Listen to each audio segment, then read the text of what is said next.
നമ്മുടെ തോട്ടിൽ ഇപ്പോൾ വൈകുന്നേരം ആയപ്പോൾ കുറച്ച് മീനെ കണ്ടിട്ടുണ്ട്. നമ്മുടെ പണ്ടുണ്ടാകുന്ന ഒരു കൂട കേട്ടോ, അതായത് ഒരു ഫിഷ് ട്രാപ്പ് കേട്ടോ. ഇതിന്റെ ടെക്നിക്ക് എന്നാണെന്നറിയോ? അതായത് നമ്മളിപ്പോൾ ഇങ്ങനെ വെള്ളത്തിന്റെ ഒഴുക്കിലൂടെ ഇങ്ങനെ വെക്കും. മീനിലാണെങ്കിൽ ഇങ്ങനെ ഇറങ്ങി വന്നിട്ട് ഈ കാണുന്ന ഹോളിൽ കൂടെ മീൻ അങ്ങോട്ട് ചാടും. ചാടി കഴിഞ്ഞാൽ പിന്നെ ഇതിനകത്ത് ലോക്കാം, പിന്നെ തിരിച്ചിറങ്ങത്തില്ല സാധനം. ഓക്കെ, ഇതുവഴി ഇങ്ങനെ മീനുകൾ ഇങ്ങനെ ഊർന്ന് ചെയ്തിട്ട് ആ ഗ്യാപ്പിലോട്ട് വീണോളും.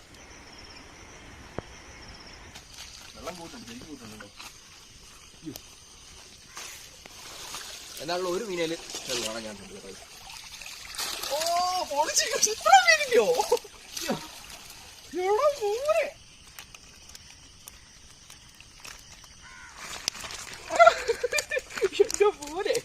അത്യാവശ്യം നല്ലൊരു സൈസ് ഒരു പുല്ലനുണ്ട്. പിന്നെ പിടിച്ചു കഴിഞ്ഞാൽ അയ്യോ വാർത്താറുണ്ടല്ലോ, പൂളി ടേസ്റ്റ് ആയിരിക്കും കേട്ടോ. ഇതുണ്ട് ഗൗര എന്ന് പറഞ്ഞ മീനാണ്. കുറുവയൊക്കെയാണത്, നല്ല മുട്ടൻ കുറുവ. ഓക്കെ.